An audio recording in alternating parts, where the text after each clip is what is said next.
Aquela idosa não percebe nada, gritou o empresário no restaurante mais exclusivo de Lisboa.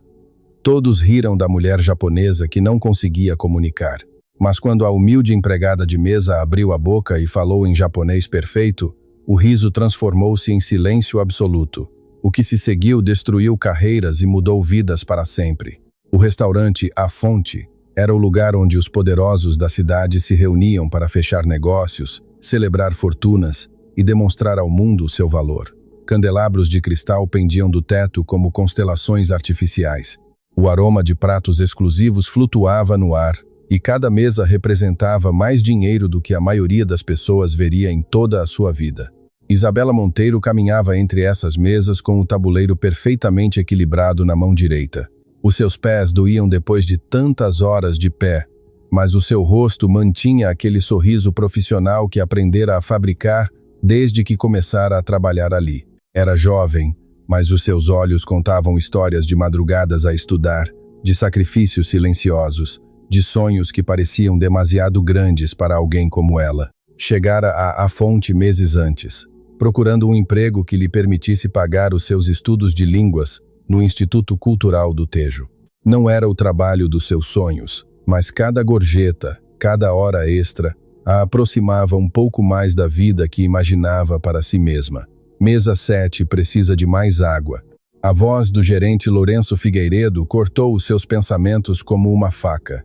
Era um homem de meia idade com o cabelo penteado para trás com gomina e aquela expressão de superioridade que só as pessoas inseguras do seu próprio valor sabem fabricar. Tratava os empregados de mesa como se fossem invisíveis, úteis apenas quando serviam e aborrecidos quando respiravam. Em seguida, senhor Figueiredo, Isabela respondeu com tom neutro. E apresse-se. O senhor Salazar está na mesa principal e sabe como ele fica quando o serviço não é perfeito. Isabela sabia muito bem. Rodolfo Salazar era um dos empresários mais influentes da cidade, dono de uma cadeia de hotéis de luxo. Vinha à Fonte todas as semanas, sempre com sócios diferentes, sempre com a mesma atitude. O dinheiro dava-lhe o direito de tratar os outros como quisesse. Essa noite, Salazar ocupava a mesa central do restaurante com 3 sócios de negócios. Os seus risos ressoavam demasiado alto. Os seus comentários sobre os empregados mal disfarçados. Isabela aprendera a ignorá-lo, a construir muros invisíveis que protegessem a sua dignidade enquanto servia copos de vinho que custavam mais do que o seu salário semanal. Mas essa noite seria diferente. Essa noite o destino tinha outros planos. A porta principal do restaurante abriu-se e uma mulher idosa entrou com passos lentos, mas dignos. Isabela notou-a imediatamente. Havia algo nela que capturava a atenção sem pedi-la. Era uma mulher japonesa de cabelo prateado, perfeitamente penteado, vestida com um elegante blazer cor bordeaux que contrastava com a sua pele clara. Os seus olhos, embora mostrassem o cansaço de muitos anos vividos, brilhavam com uma inteligência profunda. A mulher aproximou-se do balcão da recepção, onde Martim Vasco, o jovem anfitrião, a recebeu com expressão confusa. "Boa noite. Tem reserva?" perguntou Martim em português. A mulher respondeu em japonês. A sua voz suave, mas firme. Explicava algo. Gesticulava para o interior do restaurante, mas Martim apenas pestanejava sem compreender uma única palavra. "Desculpe, senhora, não entendo." Martim levantou as mãos num gesto de impotência. "Fala português e inglês?" A mulher tentou novamente, desta vez mais devagar, mas o resultado foi o mesmo. Uma barreira invisível tinha se levantado entre eles, construída de línguas que não se encontravam. Lourenço Figueiredo aproximou-se ao ouvir a comoção. A sua expressão passou de curiosidade à irritação em segundos. "O que está a acontecer aqui? Esta senhora quer entrar, mas não fala português nem inglês." Martim explicou em voz baixa. "Não sei o que fazer." Lourenço olhou para a mulher de cima a baixo, avaliando-a como se fosse mercadoria. Apesar da sua roupa elegante, decidiu que não valia a pena o esforço. "Senhora, se não consegue comunicar, não podemos ajudá-la", disse lentamente, exagerando cada sílaba, como se isso fosse fazer com que entendesse. Talvez devesse procurar outro lugar. A mulher japonesa franziu a testa, claramente captando o tom desrespeitoso, embora não entendesse as palavras exatas. Tirou o seu telemóvel e tentou mostrar algo no ecrã, uma reserva talvez. Mas Lourenço nem sequer olhou. Martim acompanha a saída. Isabela observava a cena à distância, o seu coração batendo com força. Conhecia esse sentimento. Conhecia o que era não ser entendida, ser julgada antes de ter oportunidade de se explicar. A sua mãe tinha emigrado de outro país quando era jovem, e as histórias de humilhações por não dominar a língua tinham sido parte da sua infância. Mas antes que pudesse mover-se, uma voz potente ressoou da mesa principal. "O que temos aqui?" Rodolfo Salazar tinha se posto de pé, copo de vinho na mão, observando a cena com um sorriso zombeteiro. Os seus sócios viraram-se nos seus assentos, entretidos pela distração. Uma idosa perdida que não sabe nem onde está parada. Salazar caminhou até a recepção, os seus sapatos italianos ressoando contra o chão de mármore. Olhem para ela, vestida como se tivesse dinheiro, mas sem poder dizer uma palavra que se entenda. Alguns risos nervosos brotaram das mesas próximas. O ambiente do restaurante mudou como se uma nuvem escura tivesse coberto os candelabros de cristal. A mulher japonesa observava Salazar com expressão inescrutável. Não recuou, não baixou o olhar. Simplesmente o observava com esses olhos que pareciam ter visto demasiado mundo para ser intimidada por alguém como ele. "Ouça, avó." Salazar aproximou-se mais. O seu hálito a vinho caro chegando até ela. "Está perdida. Procura o restaurante de comida rápida. Isto é a fonte. Aqui só vêm pessoas importantes." "Senhor Salazar, por favor." Lourenço tentou intervir debilmente, mais preocupado com as aparências do que com a dignidade da mulher. "O quê? Só estou a ser honesto." Salazar virou-se para a sua audiência involuntária. "Alguém aqui entende o que esta senhora diz? Alguém fala o que quer que ela esteja a falar?" O silêncio foi a sua resposta. Dezenas de olhos observavam, alguns desconfortáveis, outros divertidos, mas ninguém falava. Ninguém se atrevia a contradizer o grande Rodolfo Salazar. "Foi o que pensei." Salazar riu com satisfação. "Neste país falamos português, senhora. Se não pode incomodar-se a aprender a nossa língua, talvez não devesse estar aqui." Isabela sentiu algo quebrar dentro dela. Não era fúria exatamente. Era algo mais profundo. Era o eco de todas as vezes que a sua mãe tinha sido tratada como menos pelo seu sotaque. Era a recordação das suas próprias lutas por ser levada a sério. Era a injustiça de ver uma mulher idosa ser humilhada publicamente enquanto todos observavam em silêncio. Os seus pés começaram a mover-se antes que a sua mente pudesse detê-los. "Com licença." A sua voz saiu mais forte do que esperava. Lourenço interceptou-a imediatamente. "Monteiro, o que pensa que está a fazer? Volte ao seu trabalho." "Posso ajudar." Isabela respondeu, o seu olhar fixo na mulher japonesa. "Falo japonês." Um murmúrio percorreu o restaurante. Salazar soltou uma gargalhada. "Tu, uma empregada de mesa a falar japonês? Por favor, isto está a ficar cada vez melhor. Deixe-a tentar." Um dos sócios de Salazar disse, claramente entretido pelo que considerava seria outro momento de humilhação. Lourenço hesitava, apanhado entre o protocolo e a curiosidade. Finalmente, com um gesto de desdém, fez-se a um lado. "Vá em frente, Monteiro. Faça o papel de ridícula se quiser." Isabela respirou profundamente, aproximou-se da mulher japonesa e, olhando-a diretamente nos olhos, falou. As palavras fluíram dos seus lábios como água de uma nascente, japonês fluente, respeitoso, com a formalidade apropriada para se dirigir a uma pessoa idosa. Perguntou-lhe o nome, se tinha reserva, se precisava de ajuda.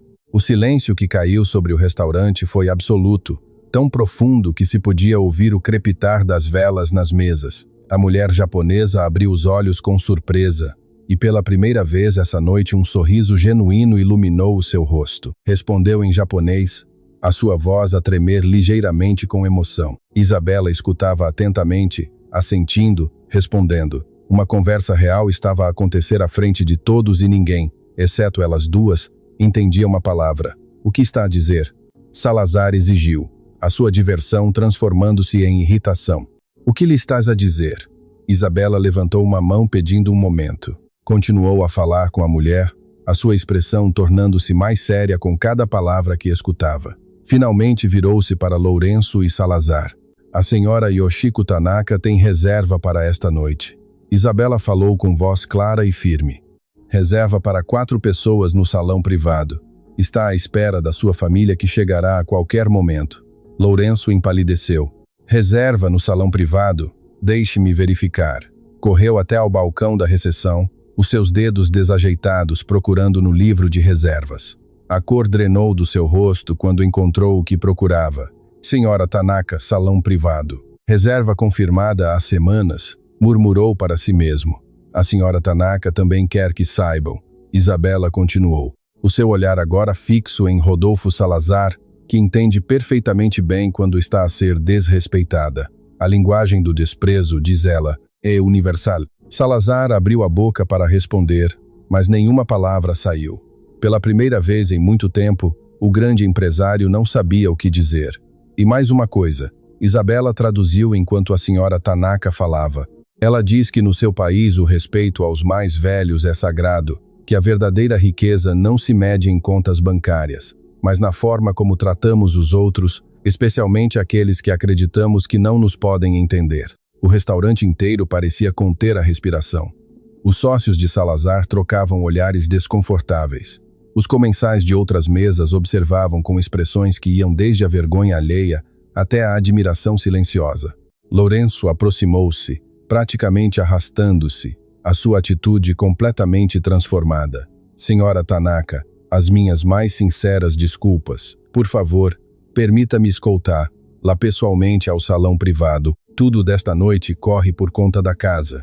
A senhora Tanaka respondeu algo em japonês, olhando diretamente para Isabela. Diz que irá ao salão privado, Isabela traduziu, mas com uma condição. Quer que eu seja quem atenda a sua mesa esta noite? Só eu. Lourenço assentiu freneticamente. Claro, Monteiro. De agora em diante está designada exclusivamente ao salão privado. Enquanto Isabela guiava a senhora Tanaka para o interior do restaurante, passou ao lado de Rodolfo Salazar. O empresário olhava-a com uma mistura de fúria e algo que poderia ter sido humilhação. Não estava acostumado a ser posto no seu lugar e menos por uma simples empregada de mesa. Isto não termina aqui, sussurrou Salazar quando Isabela passou ao seu lado. Ninguém me faz ficar como um idiota. Isabela não respondeu, simplesmente seguiu caminhando, a sua postura reta, a sua dignidade intacta, mas enquanto cruzava o limiar para o salão privado, não podia ignorar o arrepio que lhe percorria a espinha. As palavras de Salazar soavam a ameaça, e os homens como ele não faziam ameaças vazias. No salão privado, a senhora Tanaka sentou-se com um suspiro de alívio. Olhou para Isabela com olhos que brilhavam com algo mais que gratidão. Falou suavemente em japonês, e as suas palavras fizeram com que o coração de Isabela se detivesse por um momento.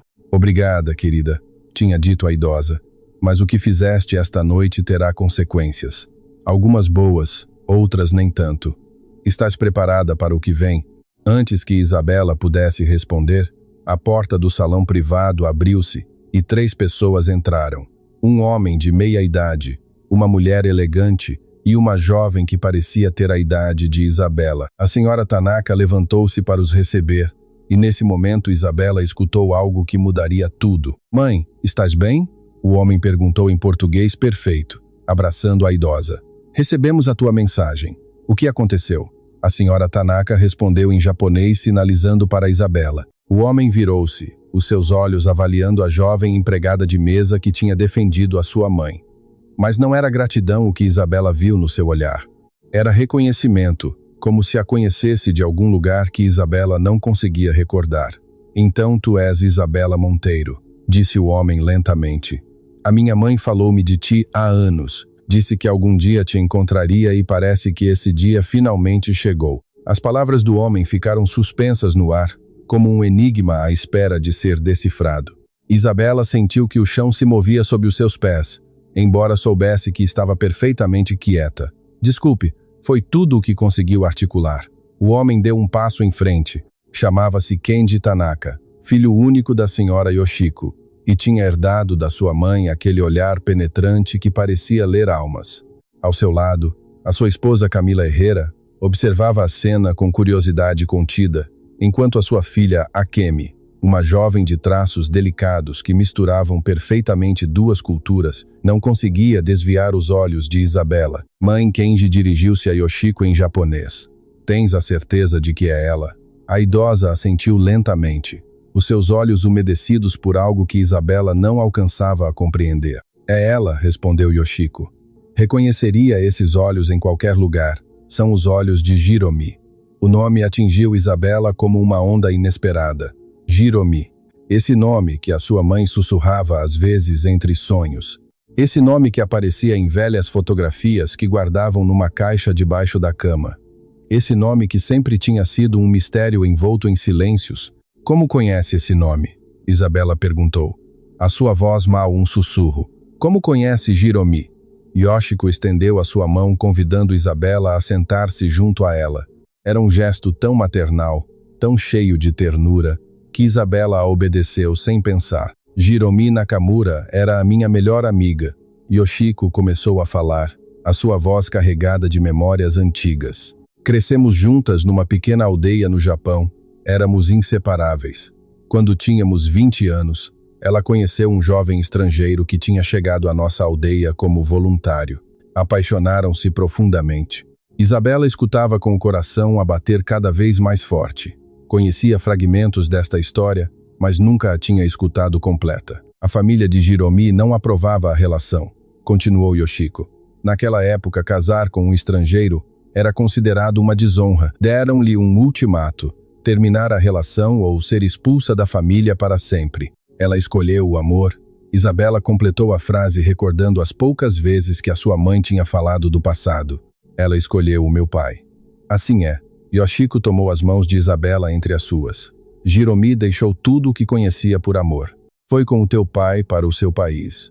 Sem dinheiro, sem apoio familiar, sem nada mais que a esperança de construir uma vida juntos. E eu perdi a minha melhor amiga.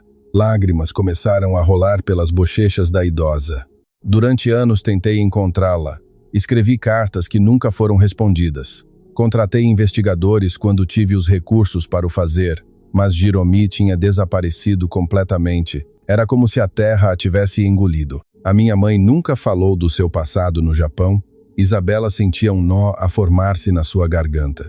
Sempre dizia que tinha deixado essa vida para trás, que o seu único lar éramos nós. Hiromi, a tua? Yoshiko perguntou com esperança frágil na voz. O silêncio de Isabela foi mais eloquente que qualquer palavra. Os seus olhos encheram-se de lágrimas que tinha aprendido a conter durante anos. A minha mãe faleceu há tempo. As palavras saíram quebradas. O seu coração... Os médicos disseram que tinha sido debilitado por anos de trabalho excessivo e preocupações. Nunca tivemos muito dinheiro. Ela trabalhava dia e noite para que eu pudesse estudar, para me dar oportunidades que ela nunca teve. Yoshiko fechou os olhos e as lágrimas correram livremente pelo seu rosto enrugado. Kenji aproximou-se para segurar a sua mãe, enquanto Camila cobria a boca com a mão comovida pela cena. Cheguei tarde, Yoshiko sussurrou. Depois de tantos anos a procurá-la, finalmente encontrei o seu rastro há meses. Descobri que tinha tido uma filha que vivia nesta cidade. Vim especificamente para te encontrar, Isabela, para cumprir uma promessa que fiz a Hiromi quando éramos jovens. Que promessa? Prometemos que se alguma vez uma de nós tivesse problemas, a outra estaria lá. Sem importar o tempo, sem importar a distância, prometemos que cuidaríamos das nossas famílias como se fossem próprias.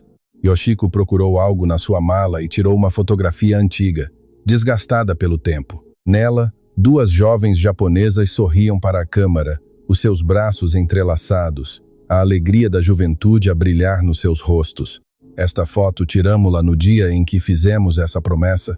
Yoshiko entregou a fotografia a Isabela. A tua mãe tinha uma idêntica. Alguma vez a viste? Isabela assentiu lentamente.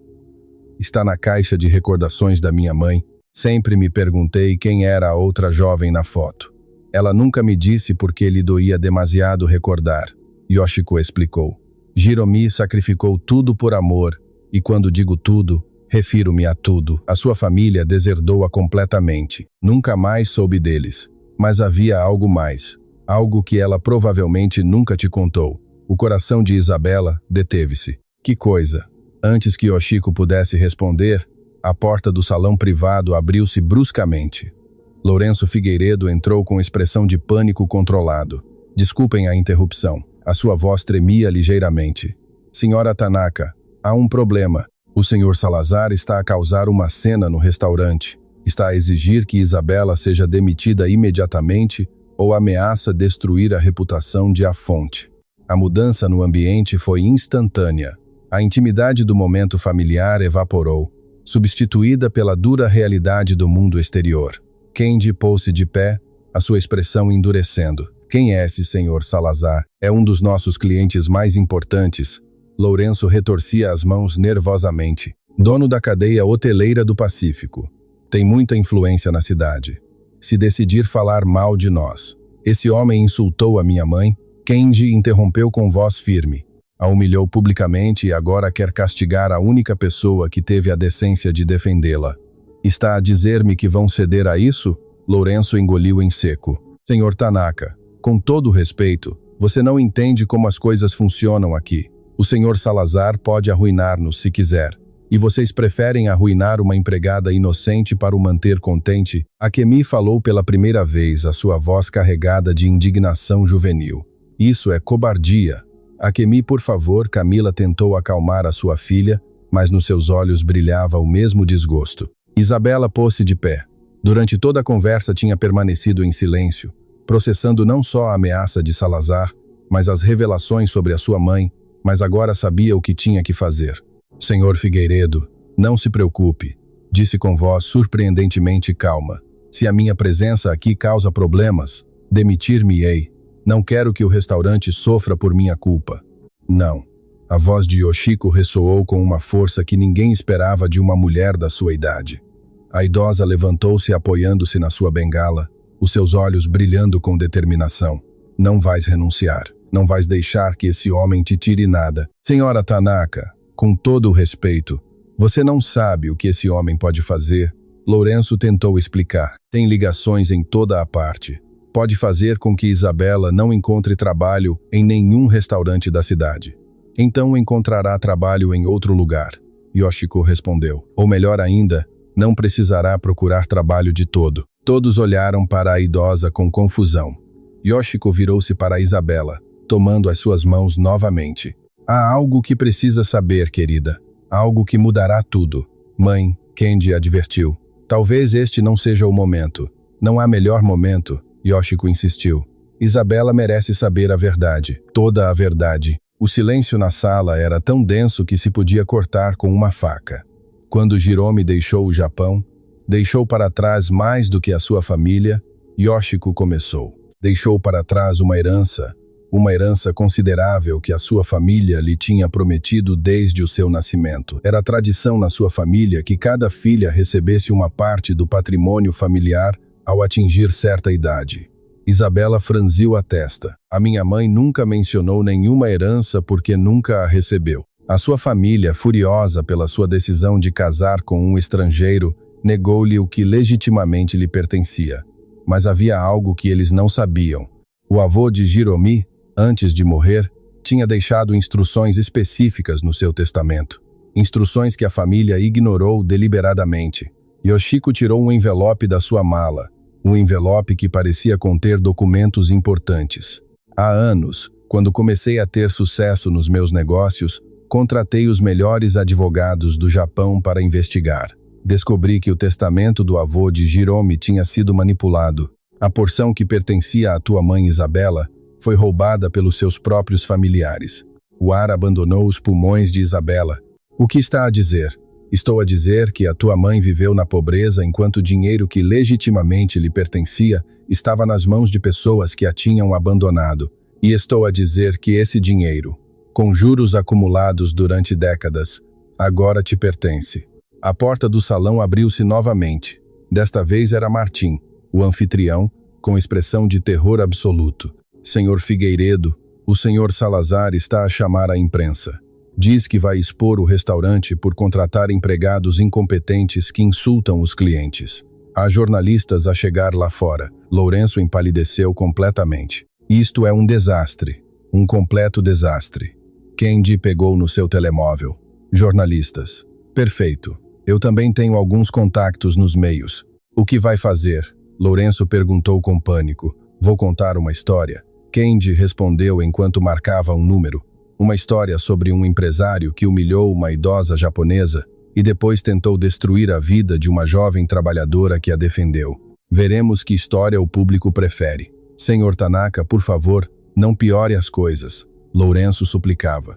Mas Kendi já estava a falar ao telefone, a sua voz calma, mas firme, relatando os eventos da noite a alguém que claramente tinha poder para os amplificar. Isabela sentia-se apanhada no meio de um furacão. Em questão de horas, a sua vida tinha dado uma volta que jamais teria imaginado. Tinha descoberto ligações com a sua mãe que desconhecia. Tinha enfrentado um homem poderoso e agora estava no meio de uma batalha mediática que podia destruir lá ou elevar lá.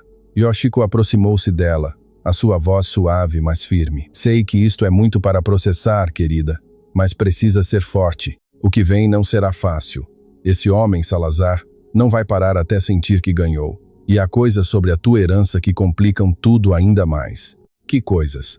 A família da tua mãe no Japão ainda existe. E quando descobrirem que estou a reclamar a herança em teu nome, vão lutar. São pessoas poderosas, Isabela. Pessoas que fizeram tudo o possível para apagar a tua mãe da história familiar. Por que faria você tudo isso por mim? Isabela perguntou. As lágrimas finalmente brotando.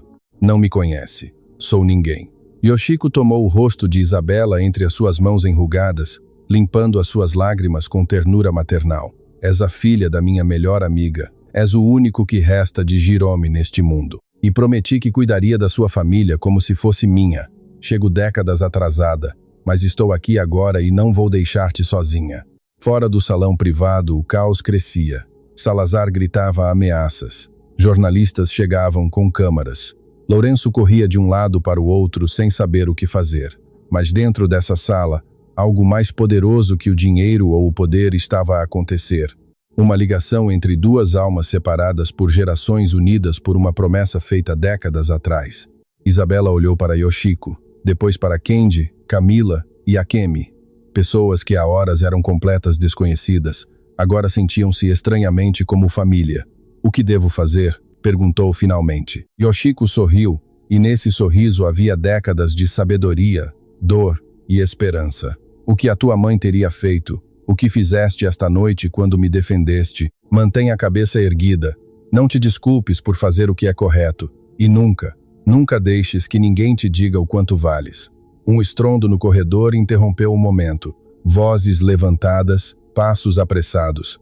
A porta abriu-se de repente e Rodolfo Salazar apareceu no limiar, o seu rosto avermelhado de fúria, flanqueado por dois homens que pareciam ser os seus advogados. Aí está, apontou diretamente para Isabela. Essa é a empregada de mesa que me humilhou à frente de todo o restaurante. Vou destruir-te, miúda. Quando terminar contigo, não vais poder nem varrer ruas nesta cidade. Mas antes que pudesse dar um passo mais dentro da sala, Kendi interpôs-se no seu caminho. Senhor Salazar, disse com calma gelada, sugiro que pare aí mesmo, porque o que está prestes a fazer vai custar-lhe muito mais do que imagina. Os olhos de Salazar estreitaram-se. E você quem pensa que é? Kendi sorriu, mas não havia calor nessa sorriso. Sou Kenji Tanaka. A minha família é dona de 40% das ações do banco que financia os seus hotéis. E a minha mãe, a mulher que você humilhou esta noite, é a presidente da Fundação Internacional Tanaka, uma das organizações filantrópicas mais respeitadas do mundo. A cor desapareceu do rosto de Salazar.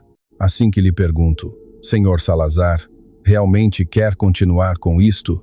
O silêncio que se seguiu às palavras de Kendi foi tão denso que parecia ter peso próprio. Rodolfo Salazar permanecia imóvel no limiar do salão privado, o seu rosto transformando-se de fúria em incredulidade e finalmente em algo que se parecia perigosamente ao medo. Isso é impossível, murmurou Salazar, embora a sua voz tivesse perdido toda a sua arrogância anterior. Os Tanakas são vocês? Não podem ser os donos do banco que sustenta o seu pequeno império hoteleiro.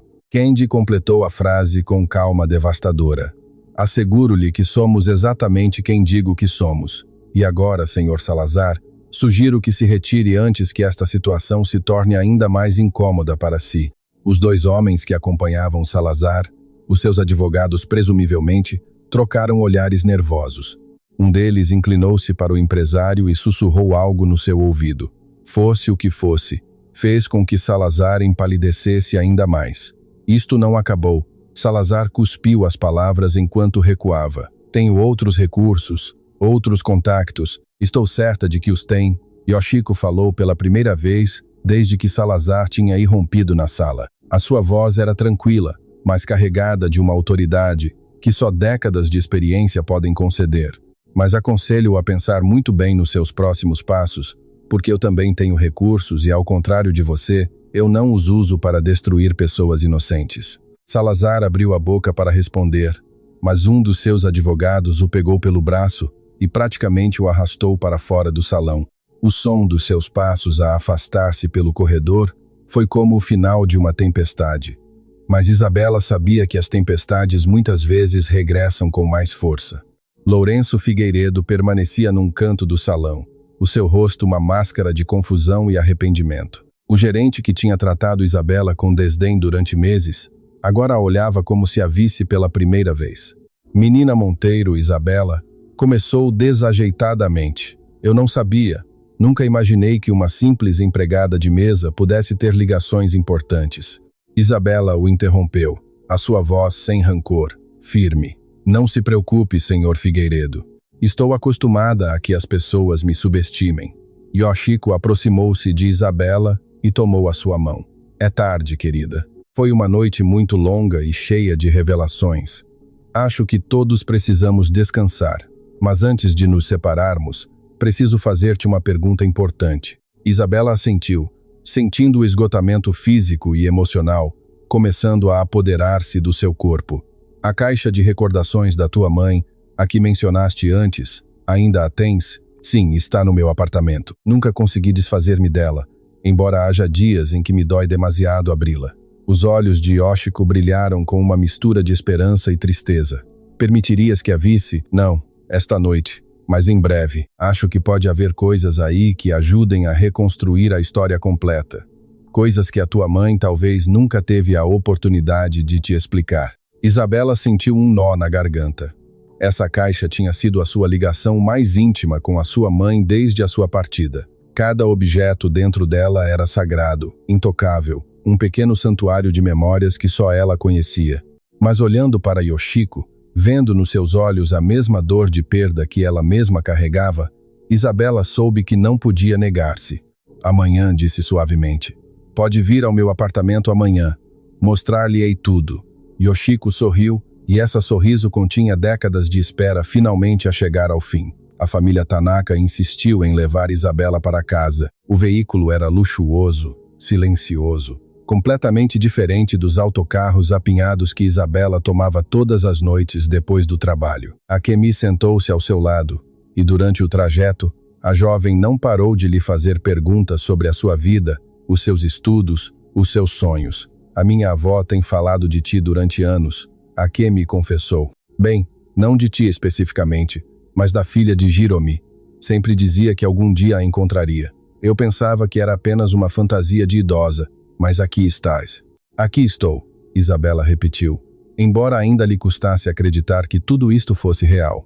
O veículo parou em frente a um edifício modesto num bairro de classe trabalhadora. Isabela sentiu uma pontada de vergonha ao comparar o seu lar com o luxo que claramente rodeava a família Tanaka. É aqui, disse preparando-se para se despedir rapidamente, mas Yoshiko olhou para o edifício com expressão pensativa. A tua mãe escolheu bem. Este bairro tem caráter, tem vida real.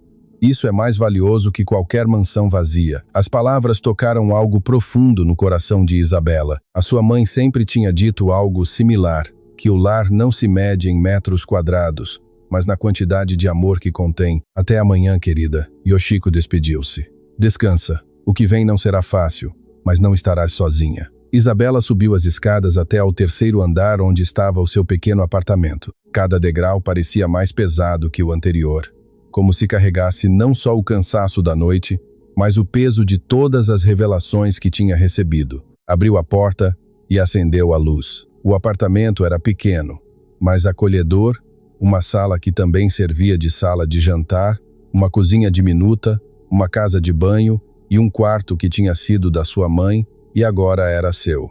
As paredes estavam decoradas com fotografias, plantas que Isabela cuidava com devoção e pequenos adornos que a sua mãe tinha colecionado ao longo dos anos. Sem pensar, os seus pés levaram-na diretamente ao armário do quarto. Aí, na prateleira mais alta, coberta por uma manta velha, estava a caixa. Isabela abaixou com cuidado reverencial. Era uma caixa de madeira simples, sem adornos, mas para ela era o objeto mais valioso do mundo. Sentou-se na cama e a colocou sobre o seu colo, os seus dedos acariciando a superfície desgastada. Respirou profundamente e abriu a tampa. O aroma foi o primeiro que a atingiu. Esse cheiro particular a papel velho, a perfume desvanecido, a recordações preservadas. Os olhos de Isabela encheram-se de lágrimas antes que pudesse conter-se. Dentro da caixa havia um universo de memórias, fotografias amareladas da sua mãe quando era jovem, tão bonita que tirava o fôlego. Cartas escritas em japonês que Isabela tinha aprendido a ler precisamente para poder entendê-las, um pequeno leque pintado à mão, uma pulseira de contas de cores e, no fundo, um envelope que Isabela nunca tinha aberto porque estava selado e tinha escrito em japonês para a minha filha quando estiver pronta. Isabela tinha encontrado esse envelope anos atrás, pouco depois da morte da sua mãe, mas algo sempre a tinha impedido de abri-lo. O medo do desconhecido, a dor de enfrentar palavras que já não poderiam ser explicadas, a sensação de que uma vez que o abrisse, a sua mãe se iria definitivamente, mas essa noite, depois de tudo o que tinha acontecido, Isabela sentiu que finalmente estava pronta. Comme tremula, quebrou o selo do envelope. Dentro havia várias folhas de papel escritas com a letra delicada da sua mãe e algo mais. Uma fotografia que Isabela nunca tinha visto. Na foto, a sua mãe aparecia junto a Yoshiko, tal como na outra fotografia, mas havia uma terceira pessoa, um homem jovem de feições japonesas, que segurava a mão de Jirome com evidente ternura. Isabela virou a fotografia. No verso, com a letra da sua mãe, dizia: Jirome, Yoshiko e Takeshi, o dia em que tudo mudou. Takeshi, Isabela não conhecia esse nome. O seu pai, o homem com quem a sua mãe tinha fugido do Japão, chamava-se diferente. Quem era este Takeshi? Com o coração a bater fortemente, começou a ler a carta. Minha querida Isabela, começava a sua mãe. Se estás a ler isto, significa que já não estou contigo. Perdoa-me por te deixar, meu amor. Perdoa-me por todos os segredos que guardei, mas havia coisas que não podia contar-te enquanto vivia, coisas que me doíam demasiado recordar. Isabela teve que parar para limpar as lágrimas que nublavam a sua visão. Respirou profundamente e continuou. Quero que saibas a verdade sobre a tua origem. A verdade que guardei durante tantos anos por medo de que me julgasses, por medo de que a dor do passado arruinasse o teu futuro. Quando era jovem, estive apaixonada por um homem chamado Takeshi Yamamoto. Era o filho de uma família importante destinado a herdar um império empresarial. Amávamo-nos profundamente, mas a sua família nunca teria aceitado que se casasse com alguém como eu, uma simples rapariga de aldeia sem dinheiro nem ligações. Takeshi prometeu-me que lutaria por nós, mas antes que pudesse fazê-lo, a sua família enviou-o para longe. Obrigaram-no a casar com uma mulher escolhida por eles. A última vez que o vi, disse-me que nunca me esqueceria e eu nunca o esqueci a ele. Isabela sentiu o mundo cambalear sob os seus pés. A sua mãe tinha amado outro homem antes do seu pai. Continuou a ler, cada palavra revelando mais camadas de uma história que desconhecia. Meses depois de Takeshi se ir, descobri que estava à espera de um bebê. O seu bebê, o nosso bebê. Tu, meu amor, tu és filha de Takeshi Yamamoto. As folhas caíram das mãos de Isabela. O mundo parou.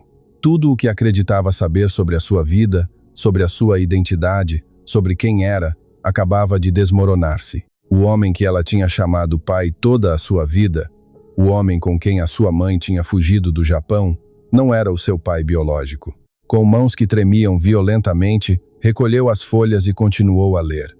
Quando a minha família descobriu a minha gravidez, foi um escândalo terrível. Queriam obrigar-me a desfazer-me do bebê. Recusei. Teria morrido antes de te perder. Foi então que conheci Roberto Monteiro. um jovem voluntário estrangeiro que trabalhava na nossa aldeia. Era bondoso, gentil e, quando lhe contei a minha situação, fez algo que nunca poderei agradecer-lhe o suficiente. Ofereceu-se para casar comigo e dar o seu nome ao meu bebê.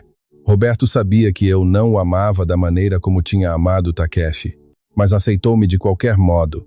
Deu-me um lar, deu-me respeito e deu-te a ti um apelido e uma identidade. Quando a minha família me expulsou, ele esteve lá. Quando fugimos para o seu país, ele nos protegeu. E embora o nosso casamento não tenha sido perfeito, ele te amou como se fosse a sua própria filha. Isabela recordou seu pai, Roberto, o homem calado e trabalhador que tinha morrido quando ela era apenas uma adolescente. Um acidente de trabalho, tinham dito. Sempre tinha assumido que era o seu pai biológico. Agora entendia tantas coisas que antes não faziam sentido. Os olhares melancólicos da sua mãe para o horizonte, os silêncios prolongados quando Isabela perguntava sobre o passado, a tristeza que nunca abandonou completamente os olhos de Hiromi. Há algo mais que precisa saber, meu amor. Antes de morrer, o meu avô deixou um testamento secreto. Nele me herdava uma parte significativa da fortuna familiar, mas a minha família, furiosa pela minha gravidez e a minha fuga, escondeu esse testamento. Roubaram o que me pertencia. Não te conto isto para que procures vingança. Conto-te porque é o teu direito saber a verdade. E porque se algum dia alguém vier a procurar-te, alguém que conhece esta história, precisas estar preparada. Yoshiko, a minha melhor amiga, é a única pessoa que sabe toda a verdade. Se ela te encontrar, confia nela. Ela prometeu cuidar de ti se algo me acontecesse, e Yoshiko sempre cumpre as suas promessas. Minha pequena Isabela, sei que esta carta te causará dor, mas também espero que te dê liberdade. A liberdade de conhecer a tua verdadeira história, a liberdade de reclamar o que te pertence e a liberdade de viver sem os segredos que eu tive que carregar. Não importa quem seja o teu pai biológico, não importa de onde venhas, o que importa é quem escolhes ser. E eu sei, meu amor, que escolherás ser extraordinária, porque isso é o que sempre foste. Amo-te mais do que as palavras podem expressar em qualquer língua. A tua mãe, Hiromi. Isabela terminou de ler, e as lágrimas caíam sem controlo sobre o papel, manchando a tinta antiga. Abraçou-se a si mesma, balançando-se suavemente, soluçando com uma dor que parecia vir desde o mais profundo do seu ser. Tudo era diferente. Agora tudo tinha mudado. Mas no meio da dor, algo mais começava a nascer. Uma determinação feroz. Uma necessidade de conhecer mais, de encontrar respostas. Quem era Takeshi Yamamoto? Continuava vivo? Sabia da sua existência? E a família da sua mãe? Os que tinham roubado a sua herança? O que tinham feito com o que legitimamente lhe pertencia? Isabela olhou novamente para a fotografia dos três jovens, a sua mãe, Yoshiko e Takeshi, três pessoas unidas por segredos que tinham atravessado décadas, e agora esses segredos estavam nas suas mãos. O telemóvel de Isabela tocou sobressaltando-a. Era um número desconhecido. Hesitou por um momento, mas algo a impulsionou a atender. Isabela Monteiro, uma voz masculina falou do outro lado. Quem fala? O meu nome é Heitor Paredes. Sou jornalista. Estive em A Fonte esta noite e presenciei tudo o que aconteceu.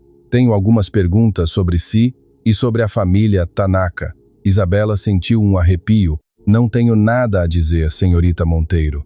Acredito que sim, tem muito a dizer, porque o que aconteceu esta noite foi só a ponta do iceberg, e você está no centro de uma história muito maior do que imagina.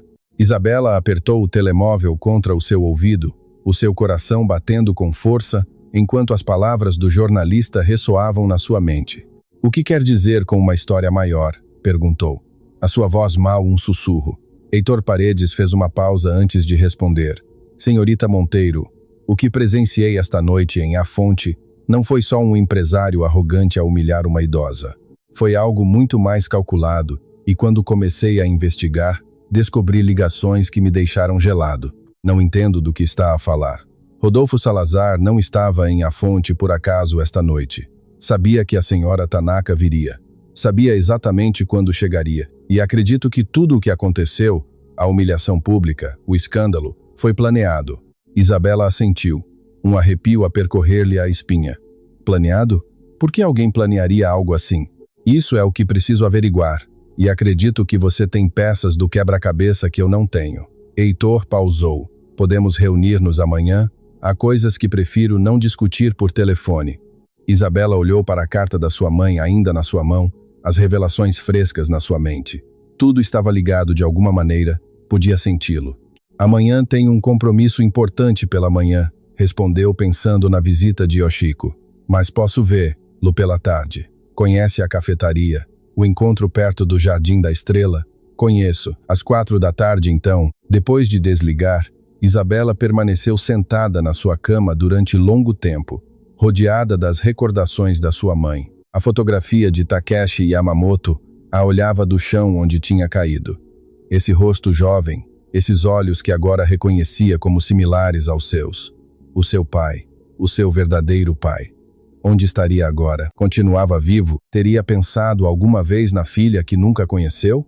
O sono tardou a chegar essa noite, e quando finalmente o fez, esteve repleto de rostos desconhecidos e vozes em japonês que não alcançava a compreender. No dia seguinte, Isabela acordou com o som da campainha. Levantou-se sobressaltada, olhando o relógio. Era meio da manhã, tinha adormecido. Correu até a porta, alisando o cabelo com os dedos. Ao abrir, encontrou Yoshiko de pé no corredor, acompanhada por Akemi. A idosa segurava um ramo de flores brancas. Perdoa se chegamos cedo. Yoshiko disse suavemente. Não consegui dormir a pensar neste momento. Isabela convidou-as a entrar, desculpando-se pela desordem e pela sua aparência, mas Yoshiko não pareceu notar nada disso. Os seus olhos percorriam o pequeno apartamento com uma expressão de profunda emoção, como se cada objeto lhe contasse uma história. Aqui viveu Hiromi, murmurou. Posso senti-la em cada canto. Akemi observava tudo com curiosidade respeitosa, mantendo-se em silêncio enquanto a sua avó processava o momento. A caixa está no meu quarto, Isabela disse. Mas antes de lhe mostrar tudo, há algo que precisa saber, algo que descobri ontem à noite. Sentaram-se na pequena sala, e com voz trêmula, Isabela contou-lhe sobre a carta, sobre Takeshi Yamamoto, sobre a verdade da sua origem. À medida que falava, o rosto de Yoshiko passava da surpresa ao reconhecimento e finalmente a uma tristeza profunda. Então tu sabias, Isabela, concluiu. Sabias que Roberto não era o meu pai biológico? Yoshiko assentiu lentamente. Sabia. Hiromi contou-me antes de fugir, mas fez-me prometer que nunca tu revelaria. Disse que essa verdade era dela para contar, não minha. E Takeshi, o que aconteceu com ele? O silêncio que se seguiu foi tão pesado que Isabela sentiu que podia afogar-se nele. Takeshi Yamamoto, Yoshiko começou lentamente. Tornou-se um dos homens mais poderosos do Japão. Depois de a sua família o obrigar a casar com outra mulher, dedicou-se completamente aos negócios. Construiu um império tecnológico que agora vale milhares de milhões. Isabela sentiu que o ar abandonava os seus pulmões. Está vivo, está vivo. E embora se tenha casado por obrigação, nunca teve filhos com a sua esposa. Ela faleceu há anos. Takeshi vive sozinho agora, rodeado de riqueza, mas completamente só. Ele sabe de mim? Yoshiko negou com a cabeça. Não o creio. Quando Hiromi fugiu, cortou todo o contato com o Japão. Queria proteger-te da família Yamamoto, que era ainda mais desapiedada que a sua. Se tivessem sabido da tua existência, o que teria acontecido?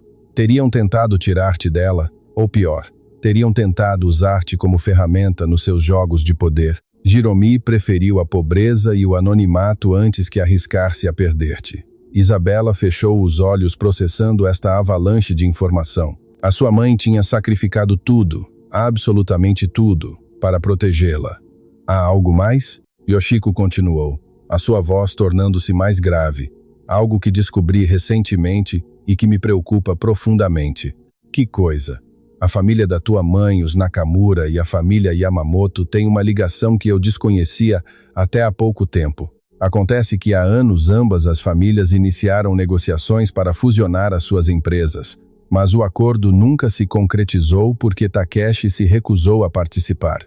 Dizem que foi por razões de negócios, mas eu sempre suspeitei que foi por lealdade à memória de Hiromi. Por que me conta isto agora? Porque as famílias encontraram outra forma de se ligarem através de intermediários em outros países. intermediários que incluem empresários locais com os quais fazem negócios. O coração de Isabela deteve-se. Está a dizer que Rodolfo Salazar tem contratos milionários com empresas controladas pela família Nakamura? Sim, fornece serviços hoteleiros para os seus executivos quando viajam para esta região. A revelação caiu sobre Isabela como um balde de água gelada. Então, o de ontem à noite não foi coincidência? Não creio em coincidências, querida. Creio que alguém sabia que eu viria. Creio que alguém queria provocar um escândalo público. E creio que esse alguém tem ligações tanto com os Nakamura como com os Yamamoto. Akemi, que tinha permanecido em silêncio, finalmente falou. Avó, estás a dizer que alguém no Japão orquestrou tudo isto? Estou a dizer que é possível. E se é assim, significa que sabem de Isabela, sabem quem é e o que representa. O que represento? Isabela perguntou confusa. Yoshiko tomou as suas mãos. És a única herdeira de sangue de duas das famílias mais poderosas do Japão. Se a tua existência se torna pública, se demonstra que és filha de Takeshi Yamamoto, todo o equilíbrio de poder que essas famílias construíram durante décadas poderia desmoronar-se. Mas eu não quero nada disso. Não quero poder nem dinheiro de famílias que abandonaram a minha mãe. O que tu queres não importa para eles. O que importa é o que representas. E há pessoas que fariam qualquer coisa para se assegurar de que nunca reclames o que te pertence. A campainha tocou novamente, sobressaltando as três mulheres. Isabela levantou-se cautelosamente e olhou pelo óculo da porta. Era Kendi, acompanhado por um homem mais velho que não reconhecia. Abriu a porta e Kendi entrou rapidamente. A sua expressão séria. Mãe, Isabela, temos problemas, anunciou sem rodeios. Este é o licenciado Aurélio Mendes, advogado especialista em direito internacional. Chamei-o esta manhã quando vi as notícias. Que notícias? Yoshiko perguntou alarmada. Kendi tirou o seu telemóvel e mostrou o ecrã. Era um artigo de um jornal digital japonês. Embora estivesse em japonês, Isabela pôde ler o titular perfeitamente. Herdeira secreta de magnata descoberta na América do Sul. Debaixo do titular havia uma fotografia dela mesma tirada aparentemente na noite anterior em A Fonte, enquanto falava em japonês com Yoshiko. Como é possível? Isabela sentiu que as pernas lhe falhavam. Como sabem quem sou? O licenciado Mendes falou pela primeira vez. A sua voz era grave, mas profissional. Menina Monteiro, alguém filtrou informação à imprensa japonesa. O artigo menciona que você é filha de Takeshi Yamamoto e que a família Tanaka a está a apoiar para reclamar uma herança multimilionária. Mas isso não é verdade, Isabela exclamou. Apenas soube ontem à noite quem é o meu pai. Não estou a reclamar nada. A verdade não importa quando a narrativa já foi estabelecida, o advogado continuou. O que importa é que agora você está no radar de pessoas muito poderosas e, segundo os meus contactos no Japão, a família Yamamoto já está a tomar medidas. Que tipo de medidas? Takeshi Yamamoto tomou um voo privado esta madrugada. Vem pra cá.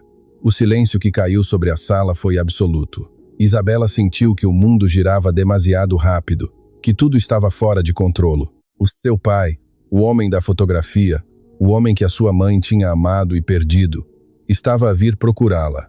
Vem para me deter? Perguntou com voz trêmula. Para me silenciar? Yoshiko trocou um olhar com o seu filho antes de responder. Não sei, querida. Takeshi sempre foi um homem complicado. Amava a tua mãe profundamente, mas também era prisioneiro das expectativas da sua família. Não sei em que tipo de homem se tornou depois de tantos anos. O telemóvel de Isabela tocou. Era Heitor Paredes. Menina Monteiro, já viu as notícias? Acabo de as ver. Então, entende por que precisamos falar urgentemente? Não esta tarde, agora. Há coisas que você precisa saber antes que seja tarde demais. Que coisas? Tenho documentos. Documentos que provam que o de ontem à noite foi uma armadilha elaborada e tenho o nome da pessoa que a organizou. Quem? A resposta de Heitor fez com que o mundo de Isabela se detivesse por completo. Emiko Nakamura, a sobrinha da sua mãe, a sua prima, atualmente a diretora de operações internacionais da corporação familiar Nakamura. Isabela recordou vagamente ter escutado esse nome alguma vez. A sua mãe o tinha mencionado em sonhos, murmurando com tristeza sobre uma criança pequena que costumava segui-la por toda a parte. Emiko tem uma agenda muito específica. Heitor continuou. E você, menina Monteiro, está diretamente no centro dela. Precisa saber a verdade antes que o seu pai chegue, porque o que ele vem para lhe dizer mudará tudo. A chamada cortou-se, deixando Isabela a segurar o telemóvel com mãos trêmulas. Yoshiko aproximou-se e a abraçou. Um gesto maternal que Isabela não tinha sentido em anos. Seja o que for que venha, não estarás sozinha. Prometi-o a tua mãe há décadas e prometo-tu a ti agora. Mas enquanto Isabela se agarrava a esse abraço, não conseguia sacudir a sensação de que tudo o que conhecia estava prestes a desmoronar-se. O seu pai estava a caminho. A sua prima a tinha traído antes de a conhecer, e em algum lugar alguém estava a mover peças num tabuleiro que ela apenas começava a compreender. A caixa de recordações da sua mãe permanecia aberta sobre a mesa, a fotografia de Takeshi visível para todos. 3 pessoas sorridentes numa imagem antiga, sem saber que décadas depois os seus segredos desatariam uma tempestade que cruzaria oceanos. Isabela pegou na fotografia e a olhou mais uma vez. O rosto jovem de Takeshi, tão cheio de esperança, tão cheio de amor pela sua mãe. O que restava desse homem agora? Em poucas horas o descobriria e algo lhe dizia que nada voltaria a ser igual. As horas que se seguiram foram as mais longas da vida de Isabela. Cada minuto se esticava como se o tempo mesmo estivesse a conter a respiração, esperando o momento inevitável do encontro. O licenciado Mendes tinha sugerido que se reunissem num lugar neutro, longe do pequeno apartamento de Isabela e longe de qualquer hotel onde Takeshi pudesse ter vantagem. Depois de várias chamadas, acordaram encontrar-se nos escritórios do Consulado de Comércio Internacional, um edifício governamental onde ambas as partes teriam testemunhas imparciais. Mas antes dessa reunião, Isabela tinha um compromisso que não podia adiar. A cafetaria O Encontro estava quase vazia quando chegou. Heitor Paredes a esperava numa mesa do fundo com uma pasta grossa à sua frente e expressão de quem não dormiu em dias. Obrigado por ter vindo. O jornalista levantou-se para receber. Sei que tem pouco tempo, por isso irei direto ao ponto. Isabela sentou-se notando que Heitor olhava constantemente para a porta, como se esperasse que alguém os interrompesse a qualquer momento. Levo meses a investigar as ligações entre empresários locais e corporações asiáticas. Começou Heitor abrindo a pasta. Tudo começou como uma investigação sobre evasão fiscal, mas o que encontrei foi muito mais profundo. Tirou vários documentos e os estendeu sobre a mesa. Eram e-mails impressos, registros de transferências bancárias, fotografias tiradas à distância. Rodolfo Salazar tem recebido pagamentos regulares de uma conta nas Ilhas Caimão. Essa conta está ligada a uma subsidiária da corporação Nakamura. Isabela estudou os documentos, embora os números e códigos bancários fossem difíceis de decifrar para alguém sem experiência financeira. Por que os Nakamura pagariam a Salazar? Essa foi a minha pergunta exatamente. Então segui o rastro do dinheiro e descobri algo interessante. Heitor tirou outra folha. Há meses, Emiko Nakamura visitou este país. Oficialmente foi uma viagem de negócios para explorar oportunidades de investimento hoteleiro, mas durante essa viagem reuniu-se em privado com Salazar 3 vezes. Como sabe isso? Tenho contactos no aeroporto e em vários hotéis da cidade. Quando investigas corrupção durante anos, aprendes a cultivar fontes em lugares estratégicos. Heitor sinalizou uma fotografia. Esta imagem foi tirada no restaurante do Hotel Imperial. Emiko e Salazar a jantar juntos. A mulher na fotografia era elegante, de traços japoneses refinados, provavelmente nos seus 40 anos. Havia algo na sua expressão, uma frieza calculadora que fez com que Isabela sentisse um arrepio. Por que uma executiva japonesa se reuniria secretamente com um empresário hoteleiro local? Isso me perguntei, eu até que descobri a ligação com você. Heitor a olhou diretamente. Menina Monteiro, Emiko Nakamura, tem estado a procurá-la durante anos. O coração de Isabela se deteve. A procurar-me? Por quê? Porque você representa a maior ameaça para o seu poder dentro da família Nakamura. Heitor tirou um documento que parecia ser a tradução de um texto legal japonês. O testamento do bisavô da sua mãe, o patriarca original da família Nakamura, continha uma cláusula muito específica. Estipulava que a herança familiar devia passar aos descendentes diretos de sangue, independentemente das circunstâncias do seu nascimento ou das decisões dos seus pais. A herança que roubaram a minha mãe, exatamente, mas há mais. A cláusula também estabelecia que se algum herdeiro direto fosse excluído injustamente, os seus descendentes teriam direito a reclamar não só a sua porção original, mas também compensação pelos anos de exclusão com juros. Isabela começou a entender a magnitude do que Heitor estava a explicar. Estamos a falar de uma fortuna considerável, suficiente para alterar o equilíbrio de poder dentro da corporação Nakamura. E Emiko, como diretora de operações internacionais, é quem mais tem a perder se você reclamar o que lhe pertence. Mas eu não quero reclamar nada, Isabela insistiu. Só quero viver a minha vida em paz. O que você quer é irrelevante para Emiko. Ela não pode arriscar-se a que mude de opinião algum dia. Por isso orquestrou o de ontem à noite. Não entendo como humilhar Yoshiko num restaurante me afeta a mim. Heitor suspirou como se o que estivesse prestes a dizer lhe causasse dor. Porque o plano de Emiko não era humilhar a senhora Tanaka. Era destruí-la-se. Destruir-me como? O escândalo em A Fonte estava desenhado para terminar de maneira muito diferente. Salazar devia provocar uma confrontação que escalasse até que você cometesse um erro que pudesse ser gravado e usado contra si. Isabela recordou a noite anterior, a fúria contida que tinha sentido, a vontade de gritar a Salazar tudo o que pensava dele. Se não tivesse mantido a compostura, havia câmaras ocultas, continuou Heitor, pessoas pagas para gravar tudo. Se você tivesse reagido com violência verbal, se tivesse insultado Salazar ou causado uma cena, esse vídeo teria sido enviado a todos os meios. A narrativa teria sido: neta ilegítima de família japonesa, demonstra ser indigna de qualquer herança, temperamento instável, comportamento agressivo, claramente não apta para representar uma família respeitável. O sangue de Isabela gelou. Queriam que eu mesma me desqualificasse? Exatamente. Mas você fez algo que ninguém esperava. Em vez de perder o controle, respondeu com dignidade. Falou em japonês perfeito. Defendeu uma idosa indefesa com graça e compostura. De repente, a vilã da história tornou-se a heroína, e por isso filtraram a notícia à imprensa japonesa. Emiko teve que improvisar. Se não podia destruir a sua imagem, ao menos podia controlar a narrativa. Por isso o artigo a apresenta como uma oportunista que está a usar a família Tanaka para reclamar dinheiro. Isabela olhou os documentos espalhados sobre a mesa, sentindo o peso de conspirações que se estendiam muito além do que tinha imaginado. E Takeshi, o meu pai, ele é parte disto? Heitor hesitou antes de responder. Isso é o que não consigo determinar. Takeshi Yamamoto tem sido um enigma durante décadas. Retirou-se da vida pública há anos. Gere os seus negócios através de intermediários. Raramente concede entrevistas. Mas o que sei é que a sua decisão de vir para cá apanhou todos de surpresa, incluindo Emiko. Como sabe? Porque as minhas fontes no Japão informaram-me que Emiko tentou comunicar com ele várias vezes desde que se publicou o artigo.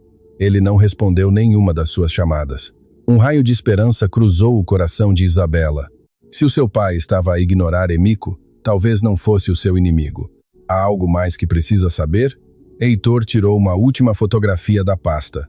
Esta imagem foi tirada há muitos anos, antes que a sua mãe fugisse do Japão. A fotografia mostrava um grupo de pessoas no que parecia ser uma celebração familiar.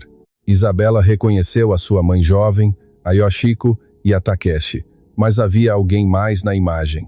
Uma criança pequena de não mais de 5 anos, segurando a mão de Hiromi com adoração evidente. Quem é a criança?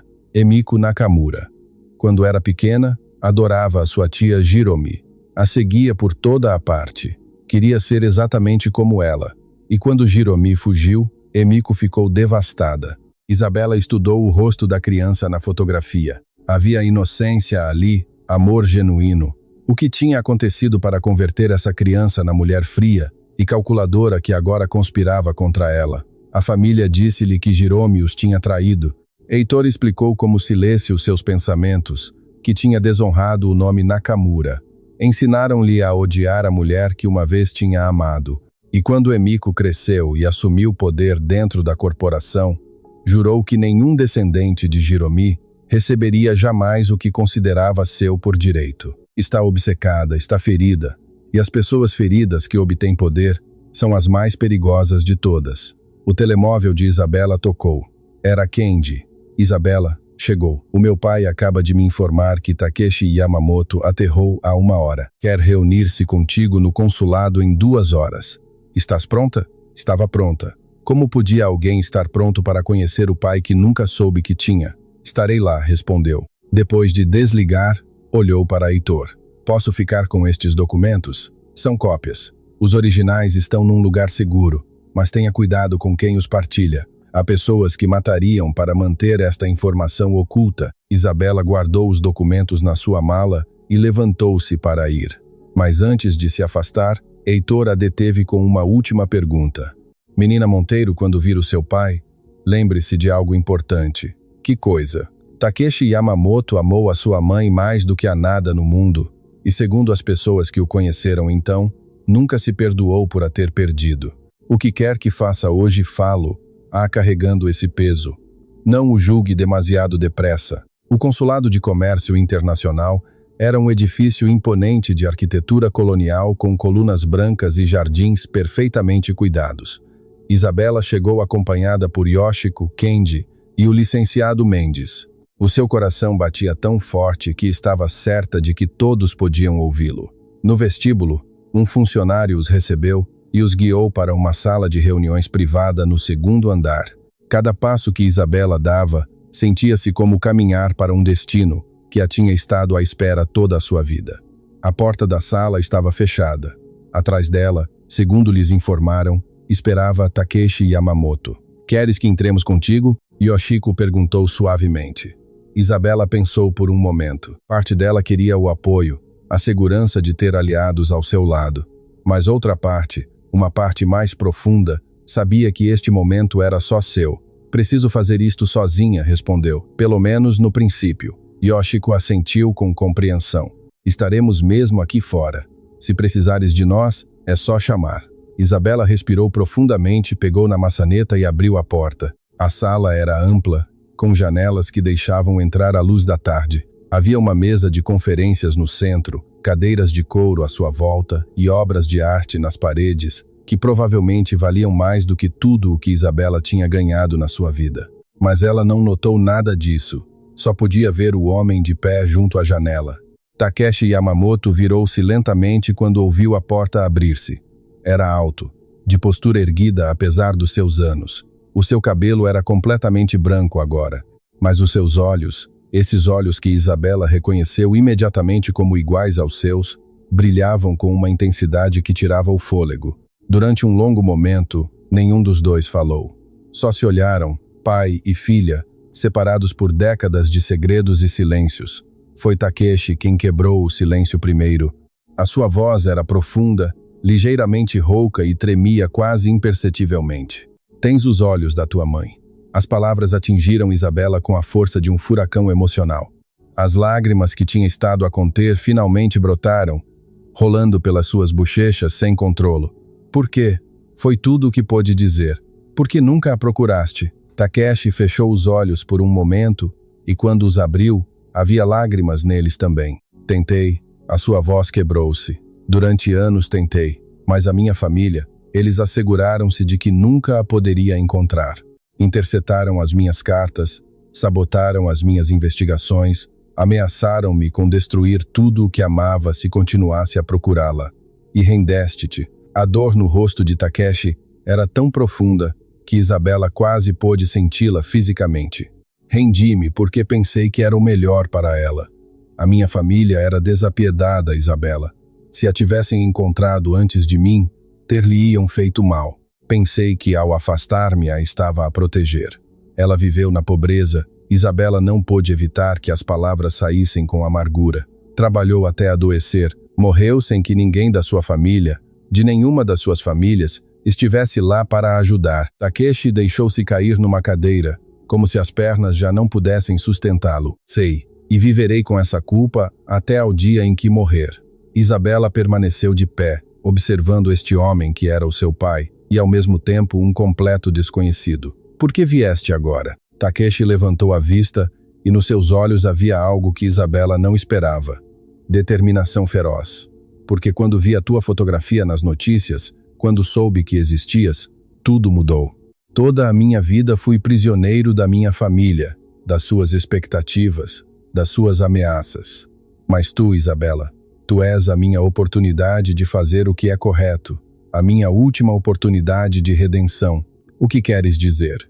Takeshi pôs-se de pé lentamente e caminhou para ela. Parou a poucos passos, respeitando o seu espaço, mas suficientemente perto para que ela pudesse ver a sinceridade nos seus olhos. Vim para te dar tudo o que te pertence, não só o dinheiro, embora isso também. Vim para te dar a verdade. Vim para te reconhecer publicamente como minha filha e vim para te proteger das pessoas que querem te fazer mal. Emiko. O rosto de Takeshi endureceu ao escutar esse nome, Emiko e outros. Há conspirações dentro de ambas as famílias que vão além do que imaginas e tu, sem o saber, te tornaste no centro de todas elas. Por que eu? Porque és a herdeira legítima de 2 impérios. E porque há um segredo que a tua mãe guardou mesmo de Yoshiko, que poderia destruir ambas as famílias se sair à luz. Isabela sentiu que o chão se movia sob os seus pés. Que segredo? Takeshi olhou para a porta fechada, como assegurando-se de que ninguém pudesse ouvi-los. A tua mãe não só Desengutado amor, Isabela, fugiu porque descobriu algo que as famílias Nakamura e Yamamoto têm estado a ocultar durante gerações. E antes de ir, escondeu a prova desse segredo num lugar que só ela conhecia. Que prova? Onde? Takeshi tirou um pequeno objeto do seu bolso. Era uma chave antiga de bronze com símbolos gravados que Isabela não reconhecia. Esta chave estava nas pertenças da tua mãe quando morreu. As autoridades a guardaram junto com outros objetos sem importância, mas eu sei o que abre. Isabela tomou a chave com mãos trêmulas. Era fria ao tato, mas parecia pulsar com segredos à espera de serem revelados. O que abre? Um cofre num banco no Japão. Um cofre que a tua mãe abriu antes de fugir.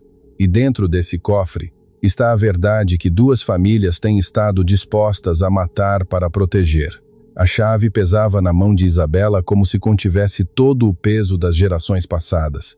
Era um objeto pequeno, aparentemente insignificante, mas representava décadas de segredos, mentiras e dor. Como obtiveste esta chave? Perguntou Isabela, a sua voz apenas audível. Disseste que estava entre as pertenças da minha mãe quando morreu, mas tu não sabias de mim até há pouco tempo. Takeshi assentiu, reconhecendo a pergunta válida. Sentou-se numa das cadeiras da sala de conferências como se precisasse ancorar-se a algo sólido antes de continuar. Quando vi a tua fotografia nas notícias, quando soube que existias, movi cada recurso à minha disposição para encontrar qualquer rastro de Hiromi, explicou. Contratei investigadores privados, contactei autoridades, revisei registros que tinham estado fechados durante anos. Descobri que quando a tua mãe faleceu, as suas pertenças foram catalogadas pelas autoridades locais. A maioria foram entregues a ti, mas alguns objetos considerados sem valor ficaram num depósito governamental. A chave estava lá junto com outras coisas pequenas. Um broche partido, algumas moedas estrangeiras, papéis que pareciam insignificantes. As autoridades não sabiam o que fazer com eles. Então simplesmente os guardaram. Takeshi tirou um lenço do seu bolso e limpou os olhos. Quando os meus investigadores encontraram esse inventário, reconheci imediatamente a descrição da chave. É uma chave de segurança do Banco Imperial de Tóquio, o banco que a minha família e a família Nakamura têm usado durante gerações. Isabela processava cada palavra, cada revelação, acrescentando novas camadas a uma história que parecia não ter fim. Como sabia a minha mãe sobre esse cofre? Takeshi pôs-se de pé e caminhou para a janela, a sua silhueta recortada contra a luz da tarde. Porque eu lhe mostrei. A sua voz quebrou-se ligeiramente. Semanas antes de tudo terminar, antes que a minha família nos separasse, levei Hiromi a esse banco. Queria mostrar-lhe algo.